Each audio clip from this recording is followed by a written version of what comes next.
Hello everyone, I am Tabassum with over 7 years of teaching experience. Those of you who are preparing for the class 10 board exam this year, I know you guys must be a bit worried कि आप लोगों का physics syllabus अभी तक complete नहीं हुआ है या आप लोग उसे पढ़कर भूल चुके हो. So here I am launching my 2 months online crash course in physics जिसमें हम लोग अपना सारा ही सिलेबस को बहुत ही conceptually in very detailed and in an very easy to understand manner पढ़ेंगे. इस कोर्स में आप लोगों को live classes 4 days a week मिलेगा. At the end of every class you will get the recorded session of the class, PDF notes and a lot of question related to that class मिलेगा जिसे हम मिलकर discuss करेंगे so that आप लोगों को सिर्फ कंसेप्ट ही ना पता हो बट आप लोगों को ये भी पता हो कि इस टॉपिक से किस तरह के क्वेश्चन आते हैं और उसे हम सॉल्व कैसे करेंगे. Besides every Sunday top week days में पढ़ाए हुए टॉपिक के ऊपर एक छोटा सा टेस्ट भी लिया जाएगा ताकि हम अपना सेल्फ रीएवैल्यूएशन कर सकें. Eight the end of a course हम लोग फिर से पूरा ही टॉपिक को एक रैपिड रिवीजन करेंगे और हम लोग 3 फुल मॉक टेस्ट भी करेंगे ताकि हमारा रियल लाइफ एग्जाम का रिहर्सल हो सके और एग्जाम में हमें कोई भी क्वेश्चन नया सा ना लगे और हम हर एक क्वेश्चन को काफ़ी कॉन्फिडेंटली सॉल्व कर सकें. If you really want to make physics as your highest scoring subject and want to score very good marks in physics, you can enroll yourself in my crash course at just ₹1,000 everyone by sending me a message at the given WhatsApp number. You can also check out my demo class whose link is provided ahead. The course will start from 30th November for ICSE and from 1st December for CBSE.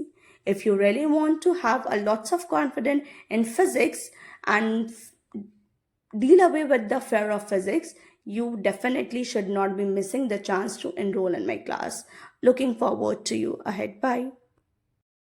Hello friends, so this video is the glimpse of the online crash course that I am going to start from the end of the November 2025 और इस video के जरिए से देखेंगे कि हम लोग अपने real life physics crash course में किस तरह से बहुत ही कम समय में पूरे ही सिलेबस को बहुत ज़्यादा कंसेप्चुअली पढ़ेंगे, उसको मेमोराइज करेंगे, उससे रिलेटेड हर एक पॉसिबल क्वेश्चन को सॉल्व कर पाएंगे ताकि जब हम रियल लाइफ एग्जाम में अपेयर करें तो हमें सारा ही क्वेश्चन का आंसर आता हो. एंड नॉट ओनली दैट, हमें सारा आंसर्स कॉन्फिडेंटली करना आना चाहिए. हम आंसर्स सॉल्व करते वक्त काफ़ी कॉन्फिडेंट फील भी आना चाहिए. ओके, तो मैंने जस्ट एक combination of resistor in series and parallel के जरिए से दिखाया है कि किस तरह से फिजिक्स का कॉम्प्लिकेटेड टॉपिक भी हम आसानी से पढ़ सकते हैं, मेमोराइज कर सकते हैं और उससे रिलेटेड हर एक क्वेश्चन को सॉल्व कर सकते हैं. ओके, तो आज हम लोग जानेंगे कि हम लोग रेजिस्टेंस को, what is resistance? Resistance is actually the hindrance to the flow of current. Resistance का काम क्या है? रेजिस्टेंस का मतलब है ये करंट में रुकावट डालता है एंड वो मटेरियल जो रेजिस्टेंस प्रोवाइड करता है उसको हम लोग रेजिस्टर बोलते हैं. अब हमारे पास जो रेजिस्टर है, जो रेजिस्टेंस डालता है मतलब करंट में रुकावट डालता है, वो रेजिस्टेंस को हम अलग अलग तरीके से अरेंज कर सकते हैं. वो अलग अलग तरीका क्या है? Series and parallel. अब हम लोगों को ऐसा करना पड़ता क्यों है? अब हम लोगों को पता है कि हमारे घर में जो करंट आता है उसका पोटेंशियल 220 वोल्ट का होता है और वही 220 वोल्ट ऑफ पोटेंशियल से हम अपने बड़े बड़े अप्लायंसेस जैसे कि fridge, washing machine, AC run करते हैं जिनको बहुत ही कम रेजिस्टेंस और बहुत हाई अमाउंट ऑफ करंट चाहिए होता है. And at same potential of 220 volt से ही हम लोग अपने छोटे मोटे अप्लायंसेस जैसे कि नाइट बल्ब हो गया, LED लैम्प हो गया, ओके, या फिर चार्जिंग हो गया, ये सबको भी हम लोग को ऑपरेट करना पड़ता है जिसको बहुत ही कम करंट चाहिए, मतलब उसके अंदर रेजिस्टेंस ज़्यादा होना चाहिए. तो छोटे मोटे अप्लायंसेस के लिए जिनको कम करंट चाहिए होता है उनमें हम लोग क्या करते हैं? रेजिस्टेंस को सीरीज में कनेक्ट कर देते हैं ताकि ओवरऑल इफेक्ट ऑफ रेजिस्टेंस जो है वो बढ़ जाए और करंट कम हो और अप्लायंस हमारा डैमेज भी नहीं हो. एट द सेम टाइम अगर हम लोगों को बड़ा बड़ा अप्लायंसेस रन करना होता है तो उनका रेजिस्टेंस हमें कम करना पड़ता है ताकि उस अप्लायंस से maximum amount of current flow हो पाए और वो अप्लायंसेस बहुत ही स्मूथली फ्लो कर पाए. तो नाउ वी हैव अंडरस्टूड, जब हम लोगों को रेजिस्टेंस बढ़ाना होता है ताकि अप्लायंसेस में कम करंट जाए तो हम लोग रेजिस्टर को सीरीज में कनेक्ट करते हैं. And at the same time अगर हम लोगों को रेजिस्टेंस को कम करना होता है ताकि अप्लायंसेस में ज़्यादा करंट जाए तो हम लोग रेजिस्टर्स को पैरेलल में कनेक्ट करते हैं. नाउ रेजिस्टर सीरीज में दिखता कैसे है? जब हम लोग बहुत सारे रेजिस्टर्स को वन आफ्टर अनदर इस तरह से कनेक्ट कर दिए। इस तरह का कॉम्बिनेशन ऑफ रेजिस्टेंस को हम लोग सीरीज रेजिस्टेंस बोलते हैं। एंड जब हम लोग एक ही एंड पॉइंट से, एक ही टर्मिनल से बहुत सारा रेजिस्टेंस लाकर कनेक्ट कर देते हैं तो इस तरह का रेजिस्टेंस को हम लोग रेजिस्टेंस इन पैरेलल बोलते हैं। Okay, resistance in parallel, what does it do? It offer very less resistance so that maximum current can flow through the appliances. Okay, अब देखेंगे कि सीरीज और पैरेलल में हम लोग कनेक्ट तो कर दिए, उसके बाद होता क्या क्या है। सपोज कर लो हम लोग यहाँ पे इस कॉम्बिनेशन ऑफ रेजिस्टेंस को I अमाउंट ऑफ करंट दी। अब ये जो करंट है इसको और कोई पाथ ही नहीं मिल रहा है, इसके सामने बस एक ही रास्ता है, तो same I amount of current हर एक रेजिस्टर से होकर गुजरता हुआ चला जाता है। मान लो पहले वाला रेजिस्टर का रेजिस्टेंस R1 है, दूसरा वाला रेजिस्टर का रेजिस्टेंस R2 है और तीसरा वाला रेजिस्टर का रेजिस्टेंस R3। ओके, मान लो let the terminal name of this resistor be ABCD। तो फर्स्ट रेजिस्टर का टर्मिनल क्या है AB, सेकेंड रेजिस्टर का टर्मिनल क्या है BC और थर्ड रेजिस्टर का जो टर्मिनल है वो CD। जब टर्मिनल अलग अलग होता है तो पोटेंशियल भी अलग अलग ही होता है। तो यहाँ पे first resistor, second resistor, third resistor का सबका टर्मिनल अलग अलग है। फर्स्ट का टर्मिनल AB है, दूसरा वाला का BC, तीसरा वाला का CD। तो सिंस इन तीनों का टर्मिनल अलग है इसी के लिए इन तीनों का पोटेंशियल भी अलग अलग है। पहले वाला का पोटेंशियल सपोज कर लो V1 है, दूसरा वाला रेजिस्टर का पोटेंशियल V2 है और तीसरा वाला रेजिस्टर का पोटेंशियल जो है V3। ओके, बट अगर हम लोग पैरेलल के केस में देखें कि मान लो कि पैरेलल के केस में हम लोग I अमाउंट ऑफ करंट दिए थे, बट ये करंट के सामने अब तीन रास्ता है। ये करंट यहाँ से भी जा सकता है, यहाँ से भी जा सकता है, यहाँ से भी जा सकता है। अब ये करंट क्या करेगा, ये करंट रेजिस्टेंस के हिसाब से खुद को अलग अलग तीन अलग अलग पार्ट में डिवाइड कर देगा। मान लो यही same amount of I amount of current जो है खुद को I1, I2 एंड I3 में डिवाइड कर दिया, so that the sum total of all this three current I1 plus I2 plus I3 is equal to I only. Excuse ना, तो अब हम लोग कुछ समझ में आ गया कि पैरेलल में क्या होता है। अगर पैरेलल में हम लोग तीन रेजिस्टेंस R1, R2 और R3 को कनेक्ट कर रहे हैं तो तीनों में different amount of current I1 and I2 and I3 flow करेगा रिस्पेक्टिवली। अब इन लोगों का पोटेंशियल को देखें तो पैरेलल में क्या होता है कि हर एक रेजिस्टर का टर्मिनल सेम है। मान लो this is A and this is B, तो पहला रेजिस्टर का भी टर्मिनल AB, दूसरा का भी AB, तीसरा का भी AB, तो मतलब तीनों का पोटेंशियल सेम, क्योंकि तीनों का टर्मिनल भी सेम। अगर टर्मिनल सेम है तो पोटेंशियल सेम, टर्मिनल अलग है तो पोटेंशियल अलग अलग है। तो अगर मान लो सीरीज में आपका V अमाउंट ऑफ पोटेंशियल्स दिया गया था तो वो V अमाउंट ऑफ पोटेंशियल जो है खुद को V1, V2 एंड V3 में डिवाइड कर दिया। So the sum total of V1 plus V2 plus V3 is equal to V। But current में क्या होता है, पैरेलल में क्या होता है, पैरेलल में अगर हम लोग I अमाउंट ऑफ करंट दिए थे तो वो खुद को I1, I2 एंड I3 में डिवाइड कर दिया। That means the sum total of I1, I2 and I3 is equal to I। Now if you can recall Ohm's law क्या बोलता है, that V is equal to IR। Ohm law में हम लोग पढ़े थे कि V is equal to IR, this is the relation between potential, current and resistance। तो अगर आपको मान लो जानना है कि फर्स्ट वाला में पोटेंशियल कितना है, तो फर्स्ट वाला का हम पोटेंशियल कैसे जान सकते हैं, फर्स्ट वाला का करंट इनटू फर्स्ट वाला का रेजिस्टेंस, क्योंकि पोटेंशियल निकलता है कैसे, करंट और रेजिस्टेंस को मल्टीप्लाई करके। अगर हम लोग को अपना फर्स्ट वाला रेजिस्टर का पोटेंशियल जानना है तो फर्स्ट वाला रेजिस्टर का पोटेंशियल कैसे निकलेगा, फर्स्ट वाला का करंट और फर्स्ट वाला का रेजिस्टेंस को मल्टीप्लाई करके। फर्स्ट वाला में कितना करंट फ्लो हो रहा है I, और फर्स्ट वाला का रेजिस्टेंस कितना है R1, तो I इंटू R1 पहले वाला का पोटेंशियल देता है। उसी तरह अगर हमको जानना है कि हमारा सेकेंड रेजिस्टर का पोटेंशियल कितना है, तो सेकेंड रेजिस्टर का पोटेंशियल जानने के लिए हम सेकेंड वाला में जितना करंट फ्लो हो रहा है और उसमें जितना रेजिस्टेंस है उसको मल्टीप्लाई कर देंगे। और अगर उसी तरह हमें जानना है कि मेरा थर्ड वाला का पोटेंशियल कितना है, तो थर्ड वाला में जितना करंट फ्लो हो रहा है और थर्ड वाला का जितना रेजिस्टेंस है उसको डिवाइड कर देंगे, मल्टीप्लाई कर देंगे, तो हमें उससे का पोटेंशियल मिल जाएगा। Now this V represent the total amount of potential of the circuit। अब अगर हमको सर्किट का टोटल पोटेंशियल चाहिए तो ये हम कैसे निकालेंगे, सर्किट का टोटल करंट और सर्किट का टोटल रेजिस्टेंस को हम लोग जब मल्टीप्लाई कर देंगे तो ये पूरा सर्किट का पोटेंशियल निकल जाएगा।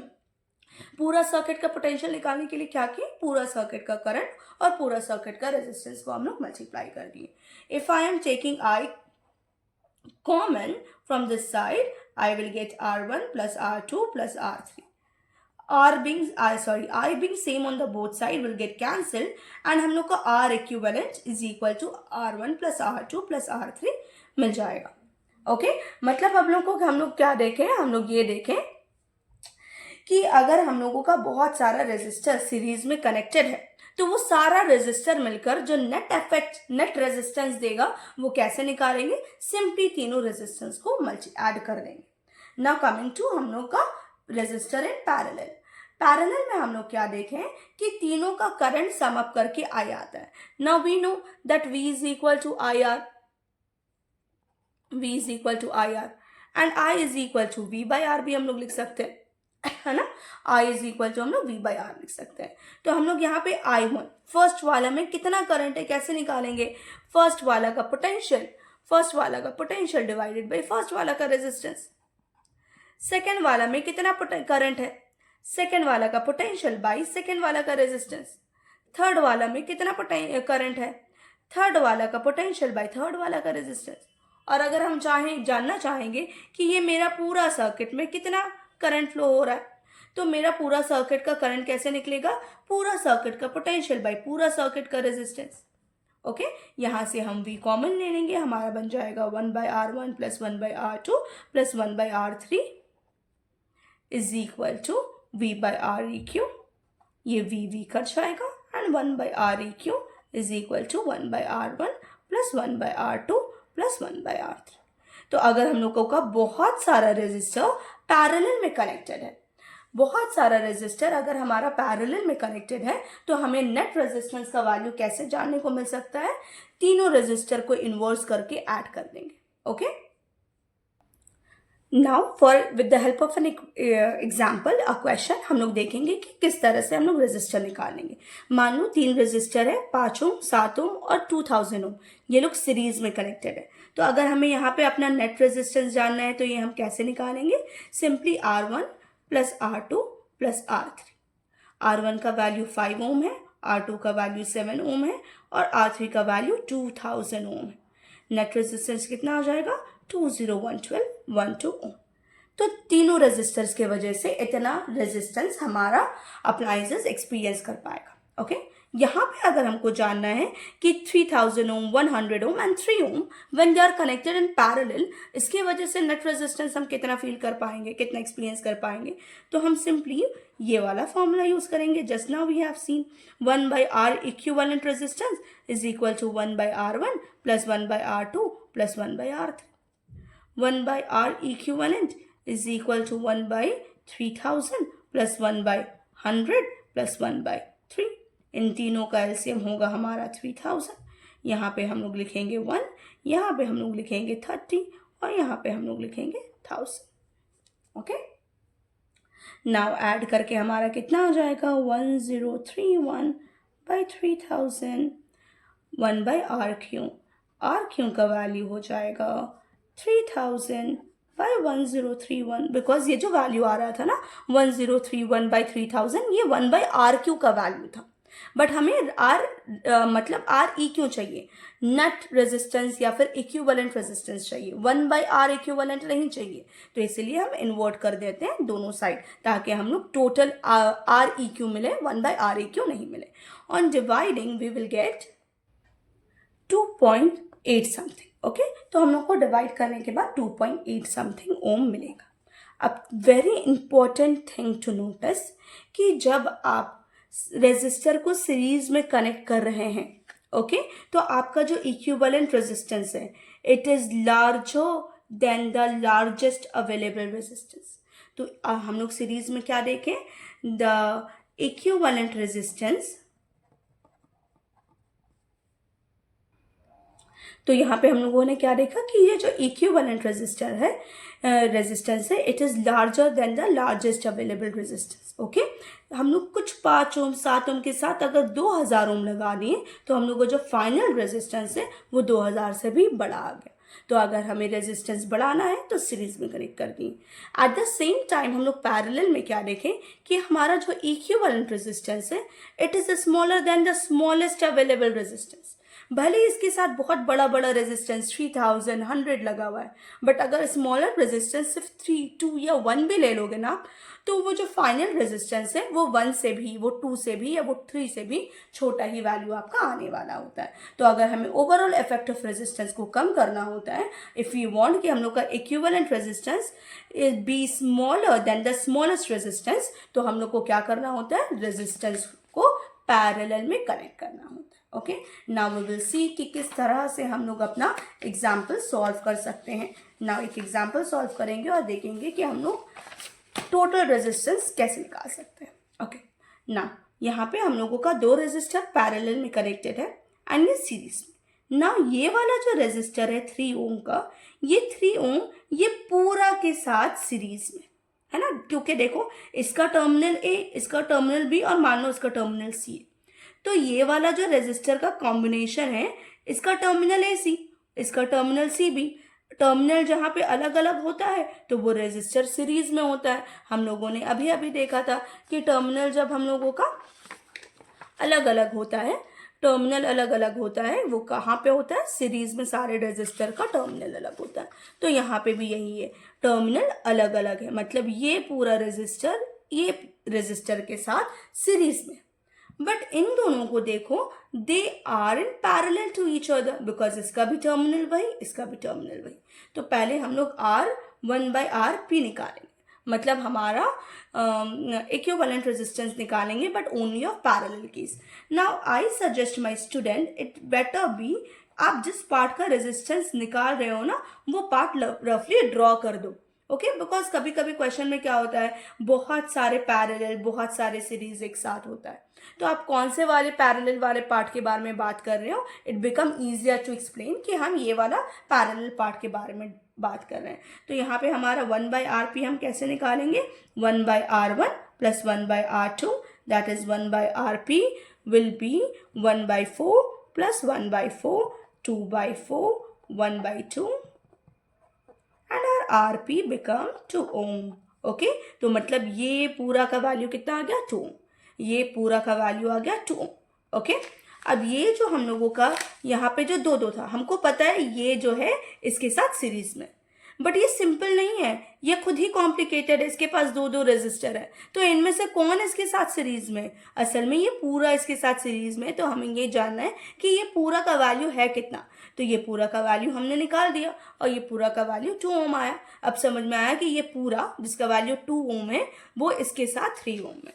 तो अब हम क्या निकालेंगे, ये पूरा जिसका वैल्यू हमने देखा कि 2 ओम है वो इस 3 ओम के साथ सीरीज में। तो अब हमारा फाइनल आर इक्विवेलेंट निकलेगा 2 + 3 5।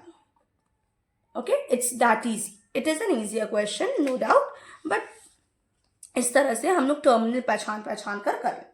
Now a bit complicated one, this one. Okay, यहाँ पे हम लोग को क्या देखना है, अब यहाँ पे भी वही बोला, you have to calculate the net resistance across the terminal A B. अब ये वाला टर्मिनल आप बोलो या ये वाला टर्मिनल बोलो, दोनों जगह नेट रेजिस्टेंस का वैल्यू सेम। क्यों, क्योंकि यहाँ पे तो कोई रेजिस्टेंस आया ही नहीं ना, पोटेंशियल ड्रॉप करने के लिए या कुछ भी करने के लिए यहाँ पे कुछ आया ही नहीं है। तो जितना रेजिस्टेंस अक्रॉस ये 2 टर्मिनल है उतना ही रेजिस्टेंस अक्रॉस ये 2 टर्मिनल है। तो ये हम लोग को क्या बोले, हम लोग इसके अक्रॉस रेजिस्टेंस निकालने बोले, मतलब इसके अक्रॉस रेजिस्टेंस निकालने बोल रहा है, मतलब इसके अक्रॉस रेजिस्टेंस और इसके अक्रॉस रेजिस्टेंस सेम है। क्यों सेम है, क्योंकि यहाँ पे तो और कोई रेजिस्टर आया नहीं ना, तो जो भी रेजिस्टर ए के पास है वो उतना सी के पास भी है, जो रेजिस्टेंस बी के पास है वो उतना डी के पास भी है। ओके, तो मतलब हम लोगों को ए बी के अक्रॉस रेजिस्टेंस निकालने बोला या सी डी के अक्रॉस रेजिस्टेंस निकालने बोला, सेम बात है। अगर आप सी डी को देखोगे तो सी डी से क्या अटैच्ड है, ये 3 ओम और ये पूरा। ओके, ये सी डी से क्या अटैच्ड है, ये 3 ओम और ये पूरा। तो हम लोग को तो समझ में आ गया कि ये 3 ओम और ये पूरा आपस में पैरेलल में, क्योंकि सेम टर्मिनल से जब बहुत सारे रेजिस्टेंस जुड़े होते हैं तो उनको पैरेलल में बोलते हैं। तो ये 3 ओम और ये पूरा पैरेलल में, बट अगेन ये पूरा है कितना, ये पूरा आपस में सीरीज में, क्योंकि देखो इसका टर्मिनल मान लो इसको ई बोल देते हैं, इसको एफ बोल देते हैं। 2 ओम का टर्मिनल CE, 4 ओम का टर्मिनल EF और 2 ओम का टर्मिनल FD। तो तीनों का टर्मिनल अलग अलग है, मतलब तीनों आपस में सीरीज में। तो पहले हम लोग RS निकालेंगे। Again it is better if we are showing the part of our calculation with the help of a diagram. हम ये शो कर रहे हैं ना, तो हम इसको डायग्राम से बना दिए, हम इसको डायग्राम में बना दिए। हम हॉरिजॉन्टल को वर्टिकल करके बनाए, आप वर्टिकल भी बना सकते हैं, मतलब अगर आपको कंफ्यूजन हो रहा है तो आप ऐसे भी बना सकते हैं, डज नॉट मैटर। ओके, तो अब हमें समझ में आ गया कि मेरे CD के अक्रॉस 2 रेजिस्टर है, एक 3 ओम वाला और ये पूरा वाला। And since they are connected to the same terminal, this 3 ohm and this पूरा वाला is in parallel, but I don't know how much this total is. तो ये पूरा टोटल को हम निकाल लेंगे। एंड ये टोटल आपस में सीरीज में है, क्यों? क्योंकि इनका टर्मिनल अलग है, इसका टर्मिनल CE, इसका टर्मिनल CF और इसका टर्मिनल FD। तो मेरा RS निकालेंगे हम लोग, RS हो जाएगा हम लोग का 2 + 4 + 2, it will be 8 ohm. Okay, it will be 8 ohm. And now अब हम लोगों को समझ में आ गया कि मेरे CD के अक्रॉस, C और D के अक्रॉस, C और D के अक्रॉस 3 ओम तो था ही।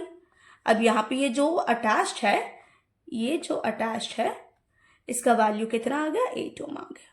तो मतलब हम लोग के CD के अक्रॉस क्या अटैच्ड है? 3 ओम तो था ही, और ये पूरा मतलब 8 ओम। अब फाइनली अपना R इक्विवेलेंट निकाल लेंगे, which will be 1/3 + 1/8, it will B 24, 8 + 3, 11/24 is the value of our REQ, and REQ will be 24/11, that is how much? 2.2 something ऐसा कुछ आएगा, ठीक है, 2.1, सॉरी 2.1 समथिंग ऐसा कुछ आएगा, आप कैलकुलेट कर लेना। ओके, तो this is how we can easily understand and solve the question very thoroughly. इसके रिलेटेड हम लोग बहुत सारा क्वेश्चन सॉल्व करेंगे, तो हम लोगों को जितना भी टेढ़ा क्वेश्चन मिल जाए, सीरीज से, पैरेलल से, उन लोगों का कॉम्बिनेशन से, हम लोग हर वो कॉम्प्लिकेटेड क्वेश्चन को आसानी से सॉल्व कर लेंगे। What it requires a lot of practice. अब प्रैक्टिस करेंगे कैसे? इन माई क्रैश कोर्स हम लोग देखेंगे, I will help you to understand each question very thoroughly, कि हर क्वेश्चन को हम लोग किस तरह से बहुत ही आसानी से सॉल्व कर पाएंगे। और जब हम बहुत सारा क्वेश्चन मिलकर एक साथ सॉल्व करेंगे, तो there will be no chance कि हम लोग कोई भी क्वेश्चन एग्जाम हॉल में छोड़ सके, क्योंकि हम हर क्वेश्चन को बहुत ही अच्छे से पहले ही से प्रैक्टिस कर चुके होंगे। Now coming to this question. Okay, यहाँ पे क्या दिखाया है कि हम लोगों का कॉम्बिनेशन ऑफ रेजिस्टेंस है 12 ohm and 6 ohm in parallel is connected to 5 ohm in series, और इसके अक्रॉस हम लोग 18 वोल्ट का पोटेंशियल ले लिए। अब हम लोगों को यहाँ पे 4 चीज़ कैलकुलेट करने बोला है। इक्विवेलेंट रेजिस्टेंस, मतलब यहाँ पे हम लोग 3 रेजिस्टर यूज़ किए हैं। अब तीनों रेजिस्टर्स के वजह से टोटल रेजिस्टेंस कितना एक्सपीरियंस हो रहा है वो निकालना है।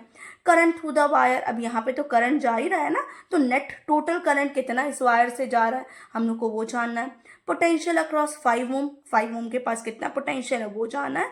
एंड करंट अक्रॉस 6 ओम, इस 6 ओम से कितना करंट जा रहा है वो हम लोग को जानना है। अब देखो 6 ओम से कितना करंट जा रहा है वो पूछा, क्यों? क्योंकि अगर आई अमाउंट ऑफ करंट आ रहा है यहाँ पे, तो वी नो कि ये आई करंट को अब 2 रास्ता मिल गया, एक ये एक ये, तो ये आई जो करंट है खुद को 2 पार्ट में डिवाइड कर देने वाला है, और वापस से ये I1 और I2 फिर से कंबाइन होकर एज I बाहर आएगा, and that same total current will flow through R 5। Okay, तो पहले हम लोग अपना इक्विवेलेंट रेजिस्टेंस निकाल लेते हैं। हम लोग का इक्विवेलेंट रेजिस्टेंस का वैल्यू क्या होगा? वी नो कि हम लोगों का ये दोनों पैरेलल में है, तो पहले हम लोग को पैरेलल में निकालना है। We will show with the help of a diagram कि which part of the resistance we are calculating. We are calculating the total resistance due to 6 ohm and 12 ohm in parallel. तो हम लोगों का 1/RP वाला formula use करेंगे, as this 2 resistor are in parallel. तो 1/12 + 1/6, LCM will be 12, 1 + 2, 3/12, 1/4 is 1/RP, and our RP is 4 ohm. Okay, and now we have to calculate our final equivalent resistance REQ। अब हम लोग को पता चल गया कि ये पूरा का वैल्यू कितना आ गया? 4 ओम। ओके, ये पूरा का वैल्यू आ गया 4 ओम। अब ये पूरा 4 ओम इस 5 ओम के साथ सीरीज में है। तो अब हम लोग को समझ में आ गया कि यहाँ पे ये जो पूरा 4 ओम आया है ये इस 5 ओम के साथ सीरीज में है। तो हम लोग का फाइनल रेजिस्टेंस हो जाएगा 4 + 5 9। तो हम लोगों का आर इक्विवेलेंट कितना आ गया? हम लोगों का आर इक्विवेलेंट आ गया 9 ओम। ओके, ना दूसरा बात पूछा है, total current flowing through the wire. Again, we have the total potential. Okay, 18 volt. We have the total potential 18 volt. We have the total resistance 9 ohm. We can simply calculate the total current. We have studied in Ohm's law that V is equal to IR. तो हमारे पास total potential 18 volt है, हमारे पास total current निकालना है और हमारा total resistance जो है 9 ओम आ चुका है। तो हमारा टोटल करंट कितना हो जाएगा? 18/9 2 × 18 2 ampere since we are calculating the current. Okay, तो हमारा टोटल करंट 2 एम्पियर आ गया। Second part of the question is also that. Okay, now coming to the third part of this question. Okay, now potential across 5 ohm. सिर्फ 5 ओम के across कितना potential है? अब देखो, हम लोग पढ़े हैं कि V is equal to IR। Okay, अगर हमें सिर्फ और सिर्फ 5 ओम के अक्रॉस पोटेंशियल जानना है तो हमें क्या करना होगा? इस 5 ओम के अक्रॉस जितना करंट है उस रेजिस्टेंस से मल्टीप्लाई कर देंगे तो हमें उसका पोटेंशियल मिल जाएगा। हमें जिसका भी पोटेंशियल चाहिए उसका करंट उसका रेजिस्टेंस को मल्टीप्लाई करेंगे उसका पोटेंशियल मिल जाएगा। तो हमें 5 ओम का पोटेंशियल चाहिए तो 5 ओम का करंट 5 ओम का रेजिस्टेंस को मल्टीप्लाई कर देंगे तो यहाँ का पोटेंशियल मिल जाएगा। अब यहाँ पे हम लोग देखे थे ना कि ये जो टोटल करंट आ रहा है वो 2 पार्ट में डिवाइड होगा एंड अल्टीमेटली वो रिकम्बाइन होकर उतना ही करंट इस 5 ओम से फ्लो करेगा। मतलब इस वायर में जितना करंट फ्लो हो रहा है इस 5 ओम में भी उतना ही करंट फ्लो हो रहा है। तो कितना वायर में कितना करंट फ्लो हो रहा है? 2 एम्पियर। और हम लोग का यहाँ पे रेजिस्टेंस कितना है? इसका रेजिस्टेंस है 5 ओम। तो यहाँ पे इसका पोटेंशियल कितना हो जाएगा? इसका पोटेंशियल हो जाएगा 5 × 2 = 10 वोल्ट। ओके, तो 5 ओम के अक्रॉस 10 वोल्ट का पोटेंशियल है। Now another complicated part, not complicated, it easy only, current across 6 ओम। हम लोग देखें कि करंट आता है 2 पार्ट में डिवाइड हो जाता है तो हमें जानना है कि 6 ओम से कितना करंट फ्लो हो रहा है। ओके, हमें पता है कि करंट आ रहा है 2 पार्ट में डिवाइड हो रहा है एंड हमें जानना है कि 6 ओम से कितना करंट पास हो रहा है। तो हम लोग को पता है ना, we know this formula, V is equal to IR, I is equal to V/R। जिसका करंट चाहिए हमें उसका पोटेंशियल को उसका रेजिस्टेंस से डिवाइड करना पड़ता है। यहाँ पे 6 ओम का हमें चाहिए कि 6 ओम में कितना करंट फ्लो हो रहा है तो 6 ओम को अक्रॉस के पोटेंशियल को 6 ओम का रेजिस्टेंस से डिवाइड कर देंगे तो हमें 6 ओम के अक्रॉस का करंट मिल जाएगा। तो अब क्वेश्चन आता है कि भैया यहाँ पे पोटेंशियल है कितना? टोटल पोटेंशियल आया 18 वोल्ट। उस 18 वोल्ट में से 10 वोल्ट तो यहीं लग गया तो मतलब बचा हुआ 8 वोल्ट यहाँ पे है। तो पहले हम लोग को जानना होगा कि पोटेंशियल V अक्रॉस 6 ओम। ओके, इस 6 ओम के अक्रॉस कितना पोटेंशियल है? 18 वोल्ट आया। इस 18 वोल्ट में से हम लोगों ने देखा कि हमारा 5 ओम के अक्रॉस तो 10 वोल्ट पोटेंशियल है। तो मतलब यहाँ पे कितना पोटेंशियल है? 18 - 10 8 वोल्ट का पोटेंशियल। ठीक है, 18 वोल्ट का पोटेंशियल आ रहा था। 5 वोल्ट का पोटेंशियल हम लोग देखते हैं ना कि सीरीज में ये एक सीरीज है, दूसरा ये सीरीज है। तो सीरीज में पोटेंशियल अलग अलग होता है तो इसका पोटेंशियल अलग, इसका पोटेंशियल अलग। इसका पोटेंशियल कितना आया था? 10 वोल्ट। कैसे निकाले थे? इसका करंट और इसका रेजिस्टेंस को मल्टीप्लाई करके। ओके, इसका करंट और इसका रेजिस्टेंस को मल्टीप्लाई करके हम लोगों ने निकाल लिया था। अब हमें जानना है कि इसके अक्रॉस पोटेंशियल कितना है, इसके अक्रॉस पोटेंशियल कितना है। तो ये टोटल पोटेंशियल से इसका पोटेंशियल को माइनस किए, इसका पोटेंशियल आ गया जो 8 वोल्ट आया। अब हम लोग को पता है कि देखो ये दोनों जो है पैरेलल में कनेक्टेड है और पैरेलल का सेंस, पैरेलल में जो वायर्स रेजिस्टर्स कनेक्टेड होते हैं उनका टर्मिनल सेम होता है तो उनका पोटेंशियल भी सेम होता है। मतलब 6 ओम के अक्रॉस 8 वोल्ट का अगर पोटेंशियल है, ओके, उस 6 ओम के अक्रॉस 8 वोल्ट का पोटेंशियल है तो 12 ओम के अक्रॉस भी 8 ही वोल्ट का पोटेंशियल है। तो अगर अब हम लोग को जानना है कि 6 ओम के अक्रॉस कितना करंट फ्लो हो रहा है तो I is equal to V/R वाला फॉर्मूला यूज करेंगे। अगर हमें जानना है कि इसके अक्रॉस कितना करंट फ्लो हो रहा है, तो इसका पोटेंशियल और इसका रेजिस्टेंस को डिवाइड करना होगा। इसका पोटेंशियल कितना आया 8 वोल्ट, इसके पास रेजिस्टेंस कितना है, इसके पास रेजिस्टेंस कितना है 6 ओम, तो 6 ओम डिवाइड कर देंगे, 2 4 ज़ा 8, 2 3 ज़ा 6, 1.33 एम्पियर ऑफ करंट फ्लो कर रहा है। Okay 1.33 ampere of current flow कर रहा है। Okay, so this is how energetically we are going to study our entire physics syllabus in just 2 month.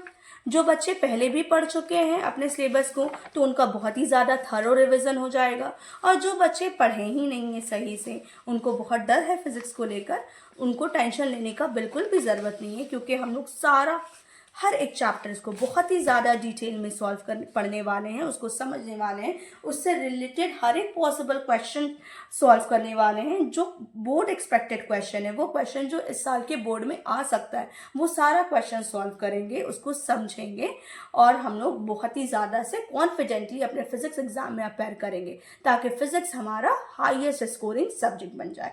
And I am very very assured and I can guarantee you, अगर आप मेरा ये course पूरे अच्छे से सिर्फ पढ़ें, उसको प्रैक्टिस करें, उसको लर्न करें, उसको सीखें, तो no one can stop you from scoring the highest score. Okay, आपका जो भी है, आप जिस भी लेवल के स्टूडेंट हो, it's not possible for everyone to score 95 96 and that is completely okay, लेकिन आई कैन अश्योर यू कि फिजिक्स आपका हाईएस्ट स्कोरिंग सब्जेक्ट बन जाएगा। एंड अगर आप मेरा पूरा कोर्स का हर एक स्टडी मटेरियल को एकदम बहुत ही थरोली बाय हार्ट सीख लें, तो no one can stop you from scoring 90 and above in physics. Okay, if you want to enroll in my crash course, और ऐसे ही एनर्जेटिकली पूरे टॉपिक को बहुत ही अच्छे से पढ़ना है, हर एक क्वेश्चन को मिलकर सॉल्व करना है, because I know you can get lot of question solve करने के लिए। ओके, यहाँ से वहां से you have enough sources to gather question, but problem क्या होता है, वो क्वेश्चन आप अकेले सॉल्व नहीं कर पाते, बीच में अटक जाते हैं। There will be no guide, there may not be any guide for you to help you कि किस तरह से ये क्वेश्चन को सॉल्व किया जाता है, या फिर लेजीनेस की वजह से वो क्वेश्चन आप सॉल्व नहीं कर पाते हो, तो don't worry, you can buy my 2 months crash course at just ₹1000 every month. Okay, you can WhatsApp me. Okay, no, please don't call, WhatsApp me at this given number and enroll yourself in 2-month crash course, जहाँ पे हर एक chapters को हम लोग समझेंगे, हर एक questions को मिलकर सॉल्व करेंगे, और बहुत सारे टेस्ट भी देंगे, ताकि हम लोग अपने एग्जाम से पहले फिजिक्स के लिए बहुत ही अच्छे से प्रिपेयर हो पाएं। Thank you so much.